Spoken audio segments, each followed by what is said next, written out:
I refused to sign a loan for my son-in-law, who had been using my money as an ATM for years. My own daughter, whom I had supported for many years, coldly said, "Then don't expect to stay here long." I decided I couldn't take it anymore and left on my own. Later they begged me to come back. Before we continue, please subscribe to the channel and let us know where you are listening in the comments. The dinner plates clinked against each other as I arranged them around the mahogany table. March evenings in Seattle still carried winter's bite, but our dining room felt warm. Too warm, maybe. Mark had that look again, the one where his eyes lit up like a kid on Christmas morning, fingers dancing across his tablet screen. Alex, perfect timing. He swiveled the device toward me. Charts and graphs glowed blue against the darkened kitchen. I've been working on something incredible. Sarah paused mid-step, a serving bowl of mashed potatoes suspended in her hands. "Show him, honey." I continued setting forks, my movements automatic after 5 years of living here. The family photos on the sideboard caught my peripheral vision. Sarah's wedding, the kids' graduations, Thanksgiving dinners, 15 years of memories, 15 years of checks written, mortgages paid, emergencies covered. "This is it, Alex." Mark's voice carried that entrepreneur's confidence I'd grown to recognize. "My IT startup, we've got the software platform ready. Beta testing complete. I just need backing for the servers and office space." The tablet tilted toward me again. Numbers jumped out. $200,000 initial investment, projected returns, market analysis. My chest tightened. "I know you've always supported us," Mark continued, leaning forward. "This time it's different. This isn't a loan. It's an investment in our future. Sarah's future. The kids' future." My hands stopped moving. The last fork hovered above the final place setting. Mark. The word came out rougher than I intended. "I've been helping financially for 15 years. Sarah's head snapped up. Dad, this is huge for us. I'm tired of being your ATM. Silence crashed over the room like a wave. The serving bowl in Sarah's hands trembled slightly. Mark's tablet screen dimmed to black. Sarah's face transformed.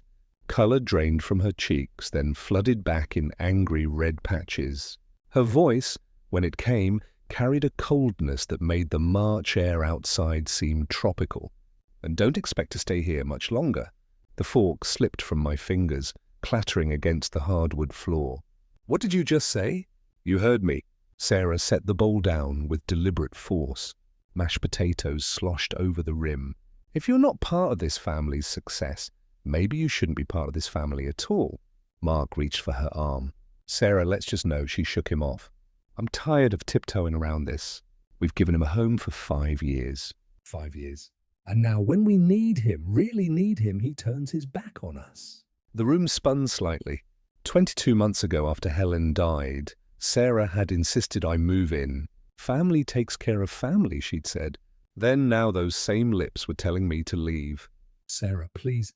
My voice sounded foreign, older than my 75 years. "I didn't mean save it." She turned toward the kitchen, her heels clicking against the floor like bullets. "Dinner's getting cold." I stood there staring at the unfinished place setting. The fork lay where it had fallen, catching light from the chandelier overhead. Mark cleared his throat, muttered something about checking emails, and retreated to his office. My legs felt unsteady as I walked toward the stairs.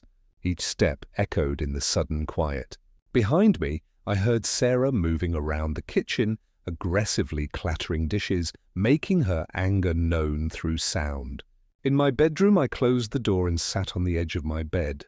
The family photos on my nightstand seemed to mock me now. Sarah at 16, radiant in her prom dress. Sarah at 33, holding newborn Emma.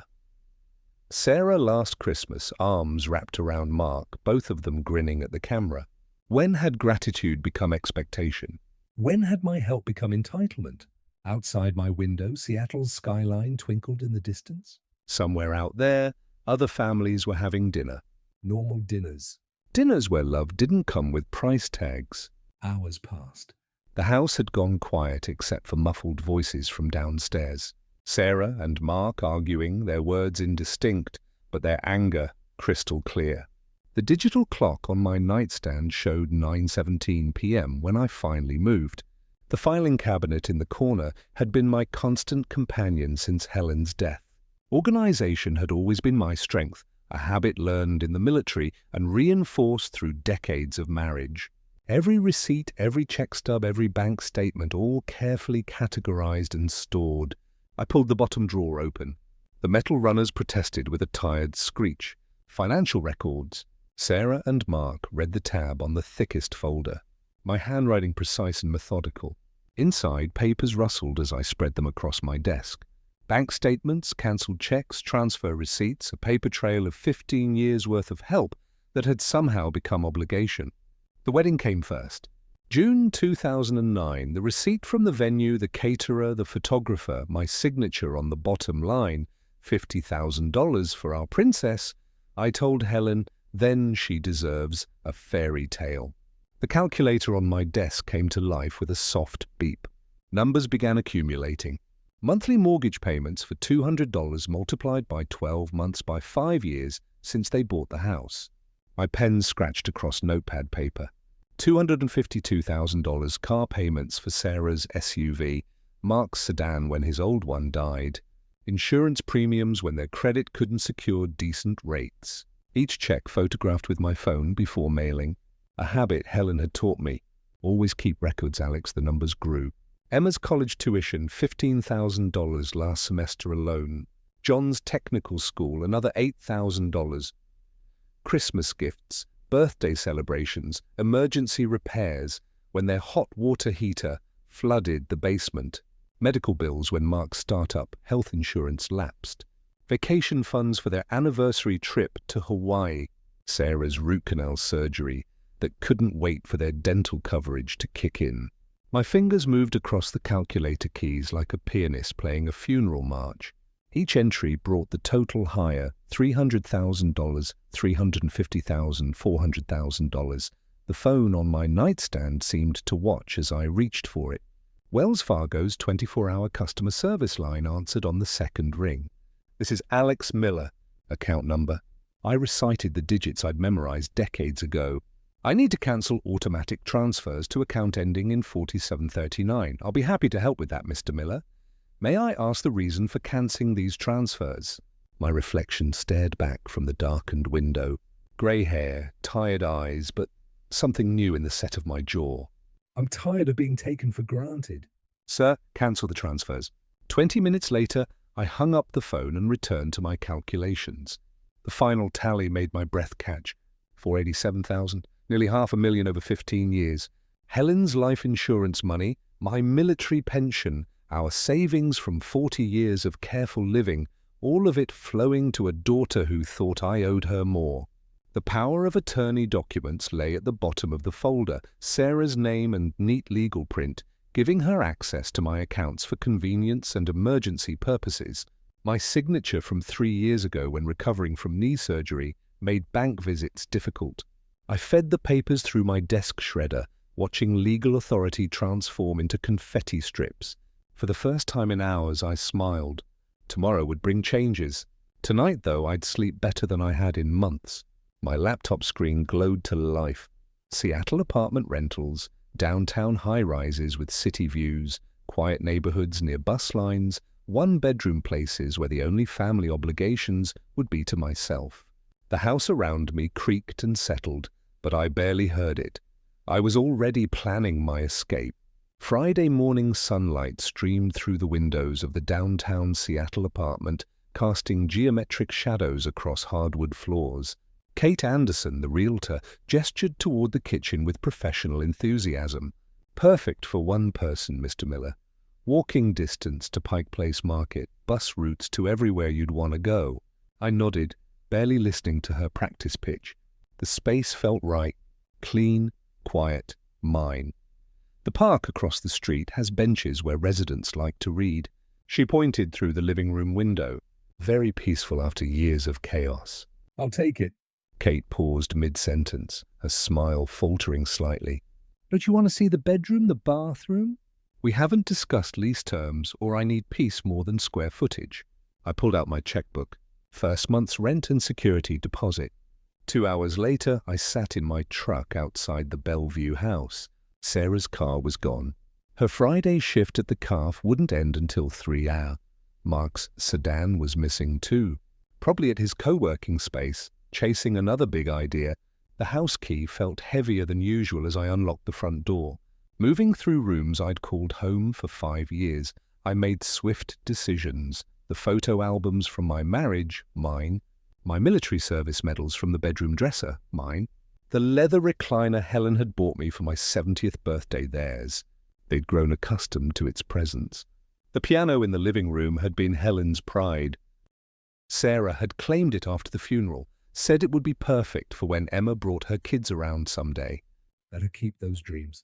Box moving service arrived at noon with 3 workers and a truck that barely fit in the driveway. The crew leader, a young man with gentle eyes, approached carefully. "Mr. Miller, we have you down for a 1-bedroom move. Senior discount applied." That's right. I handed him a handwritten list. Everything marked with blue tape goes. Everything else stays. "What about the piano, sir?" "It's a beautiful piece." I watched through the window as they loaded my desk, my books, my carefully packed memories. Leave it. It belongs to someone else now. The hardest part was Helen's jewelry box. Sarah had insisted I keep it. Said, maybe someday I'd want to give pieces to Emma or future granddaughters-in-law, but those conversations would happen on my terms now, if they happened at all. The envelope I left on the kitchen table was plain white. No Arion inside a single sheet of paper with 2 paragraphs.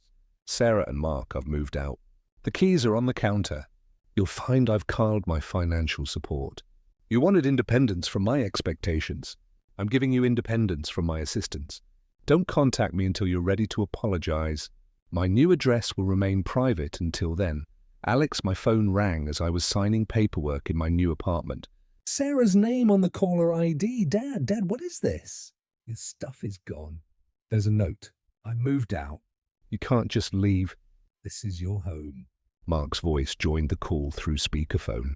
"Alex, we can work this out. The startup thing, we can find other investors. You told me not to expect to stay much longer." My voice stayed level, calm. "I took your advice." I was angry. I didn't mean don't come looking for me.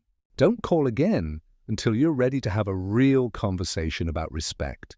I ended the call and powered off the phone. Through my new apartment window, Seattle's evening lights began twinkling on. Tomorrow I'd explore my neighborhood, find a good coffee shop, maybe visit the library. Tonight, though, I'd order pizza and eat it at my own pace, in my own space, with no one expecting anything from me except the tips for delivery. The revolving doors of First National Bank spun me into a world of marble floors and hushed conversations. Monday morning in downtown Seattle carried the weight of serious business, and I felt ready for it. My appointment with James Clark was scheduled for 9:30, but I'd arrived early. Preparation had become my new religion. Mr. Miller. James stood from behind his mahogany desk, extending a firm handshake. 20 years younger than me, probably, but his grey suit commanded respect. "I have your account information pulled up." We settled into his office overlooking Pike Street. Through floor-to-ceiling windows, I watched commuters hurrying to their responsibilities while I prepared to shed mine. "You want to cancel the automatic transfer of $4,200 monthly?" His eyebrows lifted slightly. "That's been running for 5 years without interruption." "Yes." I pulled out the folder I'd organized over the weekend, and I'd like to review exactly how much has been transferred in total. James typed commands into his computer with practice efficiency. Numbers cascaded across his monitor. His expression grew more serious as the tally climbed. Jesus, he caught himself. Excuse me. "The total is $487,000 over 15 years. That includes the mortgage payments, but also smaller transfers, emergency funds, tuition payments. Let them pay for their own house." The finality in my voice seemed to surprise him. He printed the statement summary, the pages warm from the laser printer. Each line item represented another piece of my independence I'd traded for family harmony. By noon, I was sitting across from Robert Fisher in his law office 3 blocks away. His secretary had squeezed me in after I mentioned asset protection and estate planning in the same breath. Lawyers appreciated urgency when it came with billable hours. "Asset protection at your age is wise. Robert spread documents across his conference table like a general planning battle strategy. Irrevocable trusts, homestead exemptions, offshore considerations, if necessary. I want to protect what's left from any claims my daughter might make. Robert's pen paused above his legal pad. Family disputes can get complicated. The best defense is proper structure before problems arise. We spent 2 hours crafting barriers around my remaining nest egg. Nevada Asset Protection Trusts, beneficiary designations, executive appointments. Emma's name appeared throughout the paperwork as primary beneficiary. She'd always been honest with me, never demanding, never manipulating. Emma gets everything through the trust, Robert explained, as I signed document after document. Your daughter has no legal claim to these assets once the trust is established. The notary public arrived at 3, a stern woman who verified signatures with military precision. Each stamp felt like another lock clicking into place. My financial fortress was becoming impregnable. Walking back to my apartment, I carried a leather portfolio filled with certified copies. The weight of it felt lighter than the mortgage payments I'd been shouldering for years. My phone buzzed as I climbed the stairs to my unit. Text message from an unknown number. Dad, it's Mark. We need to talk. Coming by tonight at 7, I deleted the message without replying. Let him come. I had legal documents now and something more valuable. The knowledge that I could say no without consequences that mattered. The afternoon sun slanted through my living room windows as I filed the trust papers in my new cabinet. Everything organized, everything protected, everything finally mine to control. My doorbell would ring soon enough. 7 arrived with mathematical precision, followed by the chime of my doorbell. Through the peephole, Mark's face appeared distorted but recognizable, his expression carefully arranged into apologetic lines. A bouquet of yellow roses occupied his left hand, store-bought peace offering. Alex. He stepped inside without invitation, scanning my sparse apartment with poorly concealed disappointment. Nice place, very minimalist. I accepted the flowers with neutral politeness, setting them on the kitchen counter without seeking a vase. Sarah sent you? She was upset after what happened Wednesday. Mark settled onto my second-hand couch, uninvited, crossing his legs with practiced confidence. You know how emotional she gets. She didn't mean what she said about you leaving. Sit down, Mark. I chose the armchair opposite him, maintaining distance. When did you last remember my birthday? His smile faltered. What, my birthday? When did you last remember it without Sarah reminding you? Mark's hands gestured vaguely. Entrepreneur energy seeking direction. That's not really. We're talking about important family matters here. February the 14th. I leaned back, watching his face process the information. Same day as Valentine's Day. Hard to forget, you'd think, but you have for 12 years running. Alex, that's different. We're discussing the family's financial future. I stood, moving to the kitchen window that overlooked the street. Mark's BMW sat parked illegally in a loading zone. Hazard lights blinking like an emergency that existed only in his mind. Hospital visit last spring. I kept my voice conversational. Knee replacement surgery. 3 days in recovery. I was busy with the quarterly reports. Sarah came once, brought flowers from the gift shop downstairs. You sent a card. Mark shifted forward, his tone growing sharper. What does this have to do with my business proposal? I'm offering you an investment opportunity, not asking for charity. $200,000 to someone who forgets my existence unless he needs money. I turned from the window. That's not investment, Mark. That's delusion. His careful composure cracked. Fine, you want honesty? Sarah and I have been carrying this family for years, hosting dinners, managing your social life, giving you purpose after Helen died. You owe us. My purpose now is peace without your constant demands. Mark stood abruptly, pacing to my small dining table in back. You can't just abandon us. We have plans, commitments, people depending on us. Find another ATM. You'll regret this. His voice rose to a level that probably violated my lease agreement. When this opportunity passes you by, when you're sitting here alone, while we're successful, I'm already sitting here alone. The difference is, I chose it. Mark grabbed his jacket from the couch arm, his movements sharp with frustration. This isn't over, Alex. Family doesn't just disappear because you're having some kind of senior moment. He slammed my door hard enough to rattle the frame. Through my window, I watched him storm toward his BMW, yanking his phone from his pocket before he reached the driver's door. The roses he'd brought sat abandoned on my counter, still wrapped in plastic from whatever grocery store he'd chosen for maximum convenience and minimum thought. I was disposing of them in my trash can when headlights swept across my window. His silver sedan pulled up behind Mark's departed BMW, Sarah's car. She sat behind the wheel for several minutes, phone pressed to her ear, probably receiving Mark's debriefing on his failed mission. Tomorrow would bring her attempt.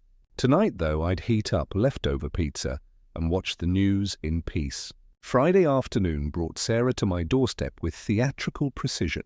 I've been expecting her visit since Tuesday night, when she'd driven past my building twice in reconnaissance missions I'd observed from my kitchen window.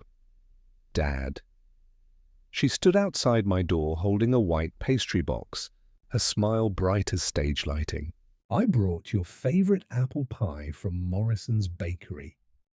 The scent of cinnamon and false nostalgia followed her into my apartment. She dressed carefully. Soft blue sweater, minimal makeup, the outfit she wore when seeking sympathy rather than commanding attention. Just like Mom used to make, she continued, placing the box ceremoniously on my counter. Remember how she'd bake one every Sunday after church? I remembered Helen burning more pies than she successfully completed, but saying so would derail Sarah's prepared script. Coffee? That would be lovely. We moved through the motions of domestic normally, measuring grounds, filling the machine, arranging plates we both knew would remain unused. Sarah perched on my couch with studied casualness, her purse positioned for easy access to tissues. I've been thinking about when you taught me to ride my bicycle. Her voice carried wistful undertones. You ran alongside me for 3 blocks, even though your back was bothering you. That was 40 years ago. You were always there for me. School plays, graduation, my wedding day. Her eyes glistened on cue. You've been the most supportive father any girl could ask for. The coffee machine finished brewing with mechanical indifference. I filled 2 cups, adding cream to hers the way she'd preferred since childhood, muscle memory from decades of caretaking. When did you last visit me in the hospital after my surgery? Sarah's performance paused. Dad, I was overwhelmed with work. The kids were having problems. Mark came once.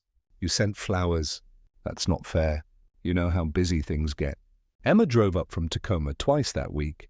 I settled into my armchair, maintaining eye contact.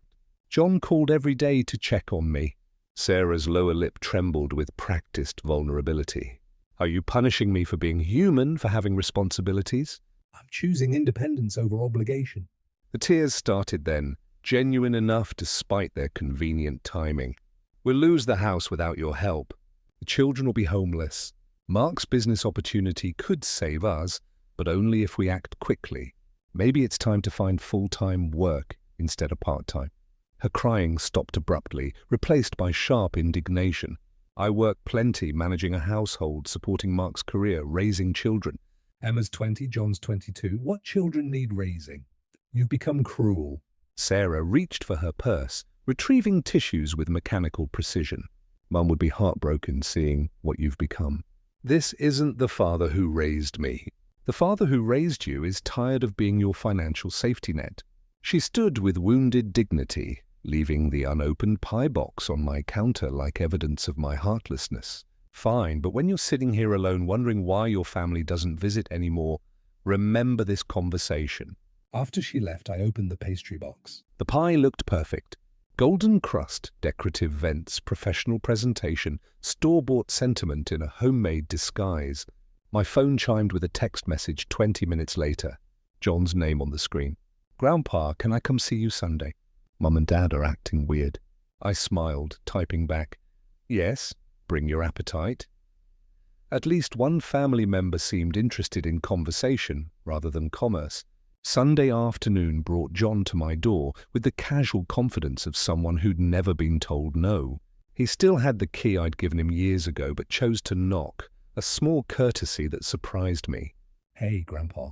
He slouched through my doorway, surveying my apartment with barely concealed disappointment. Mom said you moved somewhere tiny.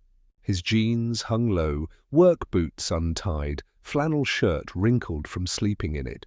22 years old and still dressing like a teenager who'd given up trying. Coffee? I moved toward the kitchen, needing activity to process his presence. Sure. John flopped onto my couch without invitation, legs sprawling across cushions I'd arranged carefully that morning. Nice place, I guess. Very clean. The coffee maker gurgled to life while I studied his reflection in the kitchen window. Same stubborn jawline as his mother, same restless energy as his father, but Helen's eyes, gentle brown with flecks of gold. So, Grandpa, I need a favor. His voice carried the practiced casualness of someone who'd rehearsed this conversation. $3,000. Credit card situation got a little out of hand. I poured 2 cups, adding cream to his the way Helen used to. When are you planning to pay it back? You don't have a job. I'll find work soon. Maybe something with cars. You know, I'm good with engines. Frank Patterson's looking for a mechanic's assistant. I retrieved the business card from my wallet where it had waited 3 weeks for this moment. $15 an hour, full benefits after 90 days. John's face scrunched into familiar patterns of resistance. Grandpa, I don't want to work for some random guy. I need quick cash to clear my debt. Then I'll figure out long-term stuff. The debt accumulated how? Just normal things. Gas, food, clothes. Sometimes I helped friends out. Bars, video games, concert tickets. His posture shifted, shoulders hunching defensively. You've become cheap. You always used to help before. Remember when I needed money for technical school? I remember paying $8,000 for welding certification you never completed. John stood abruptly, pacing to my window and back. That's different. I had other opportunities come up. Like what? Sleeping until noon? Playing online games until 3 odd a.m. You don't understand how hard it is for my generation. Everything costs more. Jobs pay nothing. This is for your benefit. I held out Frank's card. Real skills. Steady income, pride, and accomplishment. He slapped the card away, sending it fluttering to my kitchen floor. I don't need lectures about pride. I need $3,000, no. The word hung between us like a door slamming shut. John stared at me with an expression I'd never seen before. Genuine shock that his grandfather might refuse him anything. Fine. He stomped toward my door, turning back with wounded fury. Don't expect me to visit anymore. Don't expect me to care when you're old and lonely. I'm already old, John, and I'm learning to prefer lonely overused. He slammed the door hard enough to rattle my neighbor's wind chimes. Through my window, I watched him stomp down the sidewalk, phone already pressed to his ear, probably calling Sarah to report his failed mission. My phone rang before John disappeared around the corner. Emma's name on the display. I stared at the screen, finger hovering over the answer button, wondering what crisis would unfold next. Grandpa? Emma's voice carried exhaustion that seemed too heavy for 20 years. I'm glad you picked up. It's chaos at home. Mom screaming that everything's your fault. I settled into my armchair, watching John's distant figure disappear around the corner. What does Mark say about his wonderful business plan? He sold his BMW yesterday. Says, the bank is threatening to take the house if they miss another mortgage payment. The satisfaction that bloomed in my chest felt warm and justified. 15 years of automatic transfers, and they couldn't last 2 weeks without my support. Maybe it's time for them to grow up, Emma. Mom took extra shifts at the calf. She's working 60 hours a week, coming home exhausted and angry. They're fighting constantly about money. Wednesday morning found me walking through Myrtle Edwards Park, cell phone buzzing with ignored calls from Sarah. The March sunshine felt warmer than it had in months, or maybe freedom simply changed how weather felt against my skin. My routine had become blissfully predictable. Coffee at 7, newspaper until 8, park you walk by 9:30, no family emergencies interrupting breakfast, no guilt-laden phone calls during my afternoon reading time. The homeless man who fed pigeons near the sculpture garden nodded as I passed. We'd developed an unspoken understanding. 2 men who'd chosen solitude over complicated relationships. You look happier these days, he observed, scattering breadcrumbs to a growing crowd of birds. Learning to live for myself. Smart man. Family can drain you dry if you let them. At home, 17 text messages waited on my phone, Sarah's desperation escalating through the day. Dad, please call. We can work this out. The bank wants $8,400 immediately, or they start foreclosure. Mark's applying for loans, but his credit is terrible. I'm working double shifts. My feet are bleeding. The neighbors are talking about us. It's humiliating. You're destroying our family over money. Please, just this once, help us catch up. I deleted them without responding, then checked my bank balance online. My accounts showed healthy numbers, protected by legal documents Sarah couldn't touch. Robert Fisher had built an impressive fortress around my remaining assets. Emma called again at dinner time while I was enjoying leftover soup, a luxury I'd forgotten, eating meals that stayed warm until I finished them. Mom collapsed at work today. Exhaustion, they said. She's okay, but Emma's voice cracked. Grandpa, I understand why you're angry, but seeing her like this... Your mother chose this path, Emma. I offered reasonable boundaries. She chose manipulation instead. John came by today asking for money for rent. Mum screamed at him for 30 minutes about responsibility. Good, maybe she's learning. Through my kitchen window, downtown Seattle sparkled with evening lights. Somewhere out there, my daughter was working herself to exhaustion, trying to maintain a lifestyle my money had made possible. My son-in-law was discovering that charm couldn't pay mortgages. My grandson was facing consequences for the first time in his adult life. I should have felt guilty. Instead, I felt liberated. My evening routine continued undisturbed. News at 7, reading until 9 yields early bedtime, without family drama keeping me awake. The apartment that Sarah had called tiny felt perfectly sized for a man who'd spent 5 years accommodating other people's needs. I turned off my lights and watched from the darkness, counting heads. 5 people, maybe 6, more than just Mark and Sarah this time. The group approached my building with military precision. Mark in the lead, followed by Sarah, John, and 2 older figures I recognized as Mark's parents, Thomas and Linda Brown. Emma trailed behind them, her reluctance visible even from my 4th-floor window. I'd met the Browns maybe 6 times in 15 years. Thomas, a retired factory worker who believed hard work solved everything except his son's chronic irresponsibility. Linda, whose manipulative skills had clearly been inherited by her offspring. They disappeared into my building's lobby. 60 seconds later, aggressive knocking rattled my door. Alex, open up. We need to talk. Thomas's voice carried the authority of someone accustomed to being obeyed. I peered through my peephole at 6 faces arranged in what looked like an intervention formation. Mark held flowers again. Sarah clutched tissues. John sulked near the back. The Browns flanked them like backup singers in a very uncomfortable musical. Alex, you're destroying our family. Thomas pounded again when I didn't respond. Mark is a good man trying to build something. I opened the door but maintained position in the threshold, controlling access to my space. Your son used me as an ATM for 15 years. Family duty, Linda pushed forward, her voice shrill with practiced indignation. You should be helping young people get established. I helped establish a pattern of dependency. I'm correcting that now. The hallway felt cramped with 6 adults crowding my doorway. Mark gestured toward my apartment with his free hand. Can we come in? This is too important for hallway conversations. No! Sarah stepped closer, mascara already smudged from strategic tears. Dad, I know you're upset, but this has gone too far. We could lose everything. And maybe you should have thought about that before telling me not to expect to stay much longer. I was angry. I didn't mean you meant it. I looked at each face in turn. You all meant it. I was convenient when you needed money, disposable when you didn't. Thomas's face reamed with righteous anger. You're being selfish. At your age, you should be thinking about legacy, about helping the next generation. My legacy will be teaching responsibility instead of enabling failure.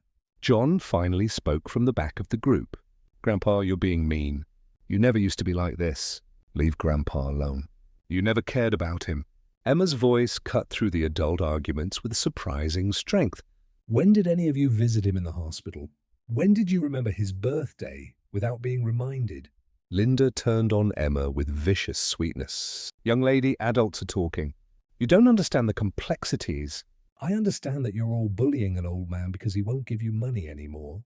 The hallway erupted in overlapping voices, Mark demanding respect for his parents, Sarah sobbing about homelessness, Thomas lecturing about family obligations, Linda guilt-tripping about ungrateful children. John whining about fairness. Only Emma remained quiet, standing slightly apart from the others, watching me with eyes that held more wisdom than her years should have allowed. Enough! My voice cut through their chaos like a blade. I gave Sarah and Mark $487,000 over 15 years.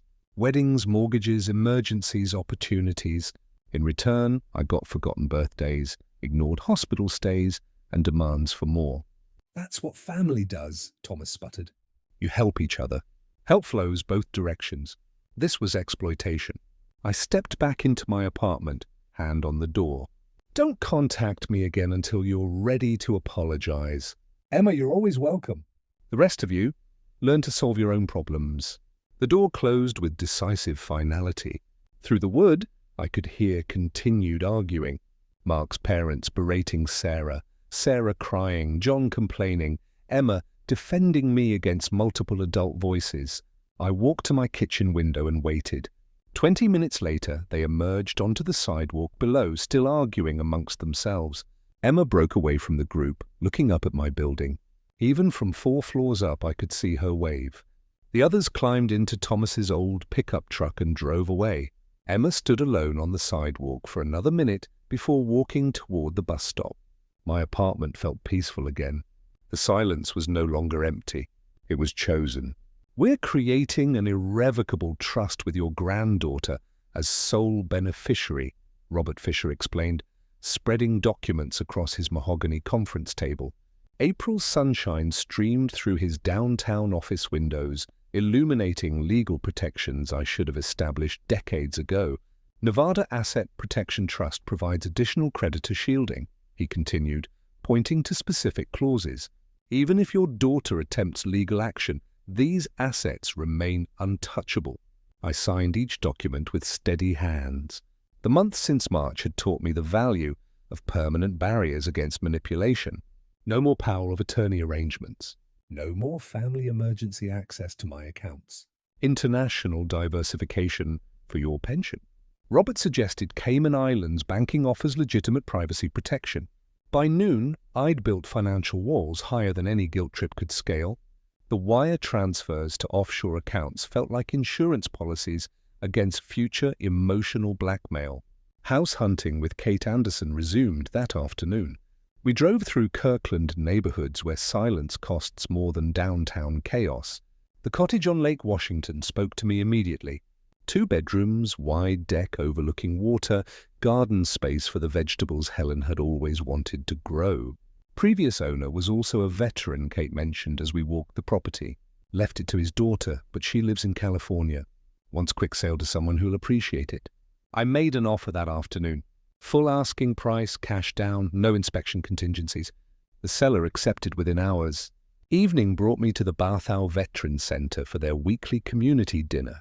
Retirement had given me time for activities I'd neglected during my ATM years. The conversations flowed easily among men who understood service, sacrifice, and starting over. You look happier these days, Alex, commented Frank Patterson, whose garage job John had refused. Family situation resolved. I resolved myself out of it. Smart man. Family can bleed you dry if you're not careful. Mary Johnson was serving dessert when our eyes met across the dining room. Elegant silver hair, warm brown eyes behind tasteful glasses. The kind of smile that suggested wisdom earned through experience rather than naivety preserved through luck. Haven't seen you here before, she said, offering apple pie from a tray of homemade desserts. Recently started attending. Alex Miller, Mary Johnson, I volunteer here twice a week. Lost my husband 5 years ago. Heart attack. Teaching kept me busy, but retirement needs structure. We talked until the janitor started stacking chairs. Mary had taught 4th grade for 37 years, raised 2 children who lived responsibly across the country, maintained her own home through competent independence rather than family dependence. Perhaps we could continue this conversation over coffee sometime, I asked, as she gathered serving platters. I'd like that very much. The cottage purchase finalized within 3 weeks. I moved from downtown apartment to lakeside sanctuary with the efficiency of someone who'd learned to travel light. The deck became my morning coffee destination, Lake Washington, my evening meditation. Mary visited the second Saturday after I'd settled in, bringing homemade cookies and genuine interest in my new space. We sat on the deck watching sailboats navigate the lake while discussing books, travel dreams, and the relief of building life around choice rather than obligation. Independence at our age feels revolutionary, she observed, accepting a second cup of coffee. I spent 15 years forgetting what it felt like. The phone rang as sunset painted the lake in copper tones. Emma's name on the display brought my first moment of family-related tension in weeks. Grandpa, you're not going to believe what's happened. Emma's voice carried exhaustion mixed with vindication as Mary and I prepared salmon on the cottage deck. August evening light danced across Lake Washington, turning our barbecue into a golden hour celebration of simple pleasures. Tell me, I said, settling into the deck chair that had become my preferred spot for family phone calls. Mum and Dad are divorcing. She filed papers last week. Says she finally realized Dad's business ideas were always fantasies. Mary raised an eyebrow, but continued seasoning vegetables with the quiet competence I'd grown to appreciate over our 4 months together. She understood family complexity without needing detailed explanations. I'm sorry to hear about the divorce, Emma, but everyone must face consequences of their decisions. Mum's working 70 hours a week between 2 jobs. Dad moved back in with Grandma Linda. His startup completely collapsed. Turns out he was terrible with money management. The irony wasn't lost on me. Mark, who demanded my investment in his business acumen, couldn't manage the finances he already had. Sarah, who'd threatened to kick me out for refusing support, was discovering what real financial independence required. John called me yesterday, Emma continued. He wanted your phone number. I tensed slightly. What did he say? He's been working at Frank's garage for 2 months, making steady money, learning real skills, says he wants to apologize and thank you. Mary smiled at this news, squeezing my shoulder gently. She'd heard the story of John's angry departure and understood the tough love philosophy behind my refusal to enable him. The phone rang again 20 minutes later. John's name appeared on the display. Grandpa, I hope you don't hang up. I'm listening. I wanted to say thank you, and I'm sorry for calling you mean. His voice carried a maturity I hadn't heard before. Frank's been teaching me engine rebuilds. I'm earning enough to get my own apartment next month. That's excellent news, John. I understand now why you wouldn't give me the money. I would have wasted it and learned nothing. Frank says I have natural talent, but talent needs work ethic. After the call ended, Mary and I sat watching the lake while salmon finished cooking. A blue heron stood motionless at the water's edge, demonstrating the patience I'd finally learned myself. You saved that boy from becoming like his father, Mary observed. Tough love is still love. We'd been planning a September trip to USAID, my first vacation in 5 years that wouldn't be interrupted by family emergencies. Mary had mapped hiking trails appropriate for our ages, researched lodge accommodations, arranged for her neighbor to water plants. The anticipation felt foreign and wonderful. Sarah texted me again today. I mentioned as we moved food inside, asking if we could talk. Are you ready for that conversation? I'm ready to maintain my boundaries regardless of what she says. Mary's kitchen skills complemented my grilling abilities.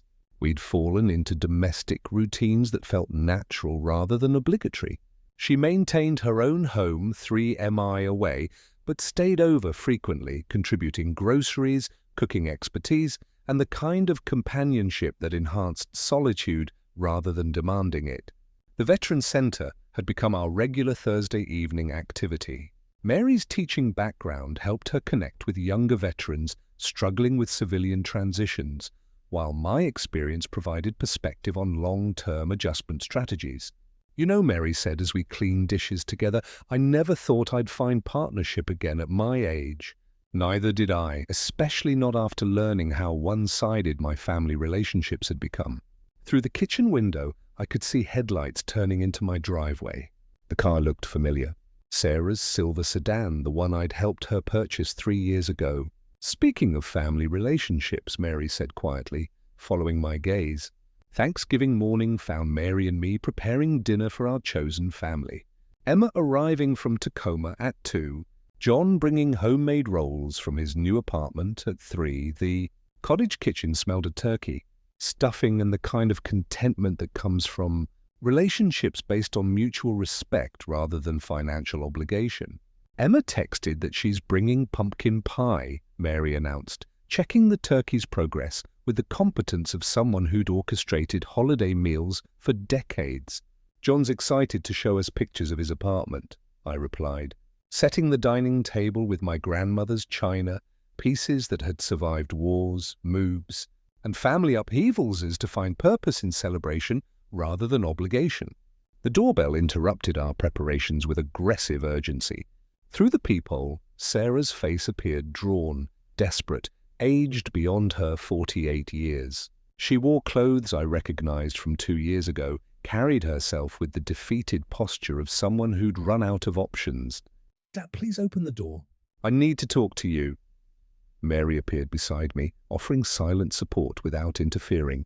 4 months of partnership had taught us to handle crisis together while respecting each other's family boundaries. I opened the door, but remained in the threshold. Hello, Sarah. Dad, I lost the apartment. Landlord evicted me last week. I'm staying at a motel, but I can't afford it much longer. Her voice carried desperation I'd never heard before. The sound of someone discovering that pride couldn't pay rent, that manipulation couldn't substitute for stability. I'm sorry to hear about your housing situation. Please, one last time, help me. Just enough for first month's rent and security deposit. $5,000. I promise I'll pay it back. I love you, Sarah, but help without responsibility won't save you. She pushed past me into the cottage living room, surveying the comfortable furniture, the lake view, the evidence of financial security she'd once taken for granted. This is what you chose over your own daughter, a nice house while I'm homeless. I chose self-respect over enabling destructive patterns. Mary stepped forward with quiet authority. Sarah, your father has tried helping for 15 years. Perhaps it's time to try helping yourself. Who are you to judge our family? Sarah's voice rose to the level that had once intimidated me into compliance. I'm someone who learned independence after my husband died. Your father is teaching you the same lesson. Dad, this is cruel. Mom wouldn't approve of this treatment. The mention of Helen hit like a physical blow, but I'd prepared for this manipulation. Your mother would want you to be strong, independent, capable of supporting yourself. She would be heartbroken seeing what dependency had done to you. Sarah collapsed into tears. Genuine this time, not performed for effect. I don't know how to do this alone. I've never had to. You're 48 years old, Sarah. It's time to learn. Emma arrived as Sarah was leaving, the two passing in the driveway with barely acknowledged recognition. Emma entered carrying pumpkin pie and wearing the expression of someone who'd witnessed family drama from a distance. Mom asked me to convince you to help her, Emma said, setting the pie on the kitchen counter. What did you tell her? That you'd already helped more than enough. That maybe losing everything would teach her what working people already know. John arrived an hour later with warm dinner rolls and pictures of his one-bedroom apartment. His face showed the satisfaction of someone earning his own security, his own pride, his own future. Grandpa, I saw Mom leaving as I drove up. She looked upset. Your mother is learning hard lessons about responsibility. Good, Mary said firmly. Real love sometimes requires letting people face consequences. We gathered around the dining table, Alex, Mary, Emma, and John. 4 people who'd chosen to build relationships based on mutual respect rather than financial transaction. The turkey was perfectly cooked, the conversation flowed easily, and the gratitude felt genuine rather than obligatory. My phone rang during dessert. Sarah's name appeared on the display. I looked at the phone, then at Mary, Emma, and John seated around my table. People who valued my presence, not my bank account. People who contributed to conversations rather than demanding solutions to self-created problems. I turned the phone off and set it aside. More pie, anyone? Outside the cottage windows, Lake Washington reflected the sunset in perfect stillness. Inside, chosen family gathered around a table built on foundation stones of respect, independence, and love that enhanced rather than depleted. The silence felt complete. If you like this story, please like this video, subscribe to the channel, and share your impressions of this story in the comments. To listen to the next story, click on the box on the left. Thank you for watching.